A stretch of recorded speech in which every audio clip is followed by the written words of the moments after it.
Hello বন্ধুরা, welcome back to my channel Susmita's happy family. তোমরা কেমন আছো? আশা করি তোমরা খুব ভালো আছো। আর আমি অনেক দিন ভিডিও বানাইনি, তা আজকে আমি একটা বিশেষ কারণে এই ভিডিওটা বানিয়েছি। সেটা তোমাদেরটা আজকে বলবো। আর এখন তো প্রচণ্ড গরম, তার মধ্যে এখন বর্ষাকাল, আর এই সময় কী হচ্ছে, বাচ্চাদের প্রচুর পেটের প্রবলেম হচ্ছে। তা আমি এই বিষয়ে আজকে তোমাদের সাথে আলোচনা করব। আমার মেয়েরও কিছুদিন আগে খুবই পেটের প্রবলেম হয়েছিল। তা ওর ওটা একটু বাড়াবাড়ি হয়ে গেছিলো, একদম কমছিল না প্রবলেমটা। তাই ওকে ডক্টরের কাছে নিয়ে যেতে হয়েছিল। ডক্টরের কাছে নিয়ে গেছিলাম আমরা।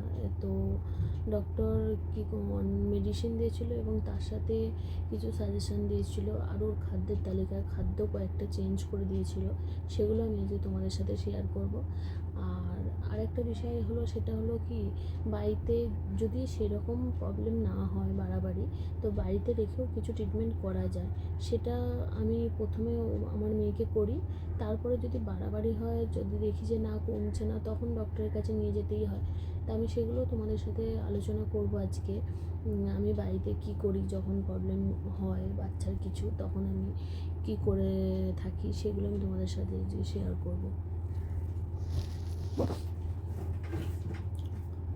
আমি প্রথমত বলি যে প্রবলেমটা আমার মেয়ের কী হয়েছিল।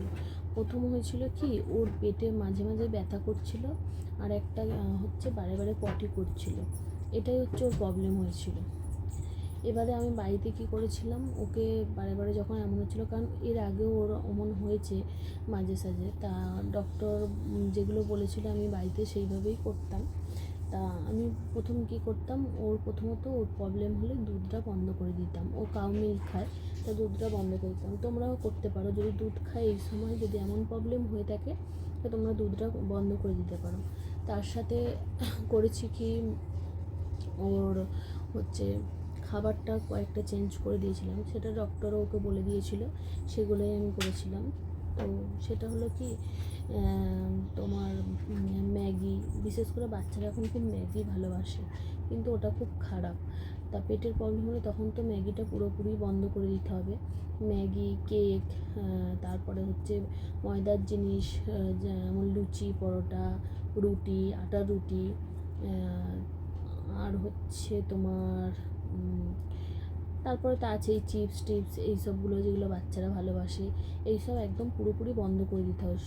সেই সময় করে দেওয়ার পর কী করতে হবে, ওদেরকে প্রথমে সকালে হচ্ছে, যেমন আমার মেয়েকে করতাম, ও দুধ বিস্কুট খেত, ওকে ওটা দিতাম না, ওটা বন্ধ করে দিয়ে ওর ওইটার জায়গায় হচ্ছে জল বিস্কুট দিতাম, বা জল মুড়ি খেলে জল মুড়ি। আর দুপুরে দিতাম কি, ভাত দিতাম, সিদ্ধ ভাত দিতাম, বা ওইটা একটা কোনো পাতলা করে ঝোল করতাম মাছের, ওটা দিয়ে দিতাম। আর তারপরে কি করতাম, যদি টক দই থাকে, বা না হলে বাড়িতে বসিয়ে খাওয়ালে আরও ভালো। কিন্তু না, বাড়িতে যদি না করতে পারো, তোমরা কিনে নিয়ে আসবে টক দইটা খাওয়াতে হবে। টক দই খুবই ভালো পেটের প্রবলেমের জন্য, এটা ডক্টরও আমার মেয়েকে বলেছে। আর টক দই যদি না খায়, তাহলে সেটাকে ঘোল বানিয়ে খাওয়াতে পারো, আর ছানা খাওয়াতে পারো, ডাবের জল খাওয়াতে পারো এই সময়।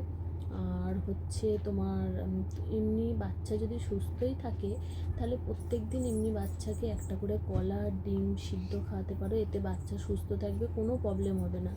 আর যদি পেটের এমন সমস্যা হয়, তখন ডিমটা খাওয়াবে না, ডিমটা বন্ধ রাখবে। আর বিকালে একটু জলমুড়ি আর নয়তো একটু বিস্কুট খাওয়াবে। আর রাত্রেবেলা আবার সিদ্ধ ভাত দেবেন খাওয়াতে। এগুলো যদি করে থাকো, দেখবে পেটের প্রবলেমটা আস্তে আস্তে কমে যাবে। আর ওআরএসের জল কিনে নিয়ে এসে খাওয়াতে পারো। আর যদি ওআরএসের জল বাড়িতে বানাতে চাও, তাহলে আমার অন্য ভিডিওয়ে আমি এটা বলে দেবো কীভাবে বানাতে হয়, তোমরা দেখে নিও। আর সেইভাবে তোমরা বানিয়েও খাওয়াতে পারো, দেখবে বাচ্চা সুস্থ থাকবে। আর জলটা বারে বারে খাওয়াতে হবে এই সময়। এতে যদি সুস্থ না হয়, তাহলে তো ডক্টরের কাছে নিয়ে যেতেই হবে। আগে এগুলো বাড়িতে করতে পারো তোমরা, কারণ আমার মেয়েকে এগুলো করাতে মানে ও অনেক সময় হয়েছে, ও তা সুস্থ হয়ে গেছে। তো তোমরাও করতে পারো। আর একটা বিষয় হলো, সেটা হলো যে আর এই সময় তো পুরোপুরিভাবে বাচ্চাকে বাইরের খাবার মানে দোকানের হচ্ছে চিপস, কুরকুরে, চকলেট এগুলো একদমই পুরোপুরি বন্ধ করে দিতে হবে। বিশেষ করে বাচ্চারা তো এমনিতেই দোকানের এইসব বাইরের জিনিসই ভালোবাসে, চিপস, কুরকুরে এইসব জিনিস খেতে ভালোবাসে। এমনিতে বাইরে মানে বাড়ির তৈরি খাবার জিনিস একটুও পছন্দ করে না, সেটা আমার মেয়েও তাই। কিন্তু তখন যতই বায়না করুক যাই করুক তখন কিন্তু এগুলো টোটালি বন্ধ করে দিতে হবে, খাওয়ালে হবে না। যেইভাবে ডক্টর বলবে সেইভাবে খাওয়াতে হবে। আর আমি যেগুলো বললাম ওইগুলো এইভাবেও করে দেখতে পারো তোমরা, দেখবে বাচ্চা সুস্থ হয়ে যাবে যদি পেটের এমন প্রবলেম হয়ে থাকে।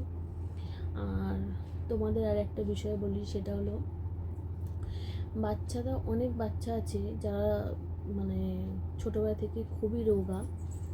আমার মেয়েও ছিল, খুব রোগা হয়েছিল। তো আমি ভাবতাম কি ও কিভাবে একটু হেলদি হবে। তা অনেকেই অনেক কিছু বলতো, বাবা বাচ্চাটা কি রোগা। নিশ্চয়ই তোমাদেরও অনেকের বাচ্চা আছে খুবই রোগা, হয়তো তোমাদেরকেও বলে তোমার বাচ্চাটা কি রোগা। তখন ভাবো যে কিভাবে বাচ্চাটাকে একটু হেলদি করা যায়, কি করলে বাচ্চাটা হেলদি হবে। এই বিষয়ে আমি তোমাদের অন্য ভিডিওতে তোমাদের আমি বলবো কিভাবে। আর নেক্সট ভিডিওটা দেখার জন্য তোমাদের অবশ্যই আমার চ্যানেলটা সাবস্ক্রাইব করতে হবে, তাই প্লিজ তোমরা চ্যানেলটা সাবস্ক্রাইব করো আর অনেক লাইক করো। আর তোমাদের ভিডিওটা কেমন লাগলো সেটা তোমরা কমেন্টস করে জানিও। যদি তোমাদের কোনো কোশ্চেন থাকে সেটাও তোমরা কমেন্টস করে জানিও। এখানেই আমি আমার ভিডিওটা শেষ করছি। তোমরা ভালো থেকো, সুস্থ থেকো, টাটা।